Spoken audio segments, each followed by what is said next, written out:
সাম্প্রদায়িকতার বিরুদ্ধে আমি জিহাদ ঘোষণা করছি, তাহলে হবে না? সম্প্রদায় বাঁচিয়ে রাখছি, কিন্তু সাম্প্রদায়িকতার বিরুদ্ধে আমি কলকাতায় গিয়ে জিহাদ ঘোষণা করছি। আমি একটু দাঁড়িয়ে ঘষাঘষি করে এলাম, তাতে শান্তি হয়? কখনো হয় না, হতে পারে না, হতে পারে না। আবার দেখবেন এক কথা বলে না, ব্রহ্ম সত্য জগৎ মিথ্যা। আরে যে জগতের উপর দাঁড়িয়ে ব্রহ্মকে তুমি সত্য বলতো, জগৎ যদি মিথ্যা হয় ব্রহ্ম সত্য কি করে হয়? ঠাকুর একদিন ক্লাসে বলছেন, হ্যাঁ, ব্রহ্ম সত্য জগৎ মিথ্যা। আরে যে জগতের উপর দাঁড়িয়ে ব্রহ্মকে সত্য বলছি, জগৎ যদি তোর মিথ্যা হয় ব্রহ্ম কি করে সত্য হয় রে? এটা কখনো হয়?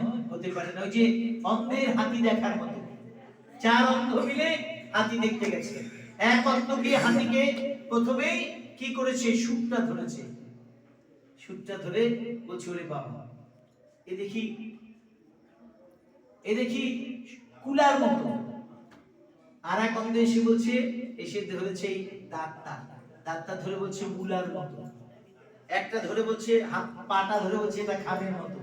তা ঠাকুর বলছে দেখ, কেউ কি ভুল বলেছে? যার যেমনি ভাব তার তেমনি নাম। তাই আমার ঠাকুরকে কেউ সুনাম করে, কেউ বদনাম করে, দেখ বদনামটাই বেশি। তাই প্রশ্ন আসছে, বালক ব্রহ্মচারীর এত বদনাম কেন?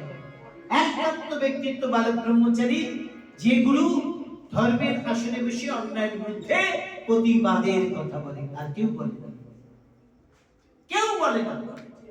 অন্যায়ের বিরুদ্ধে প্রতিবাদের কথা বালক ব্রহ্মচারী মহারাজ বলে, যিনি গুরুর মঞ্চে বসে গুরু নন, যিনি দীক্ষা দিলেন বিনিময়ে কারোর কাছে হাত পাতেনি, কেউ বলতে পারবেন না।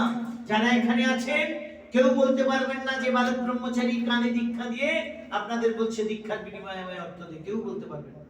একজন যদি বলতে পারে, তার জুতো সুতারা আমি বইব। আমি যখন ক্লাস 3 তে পড়ি তখন আমি ঠাকুরের কাছে গেছি।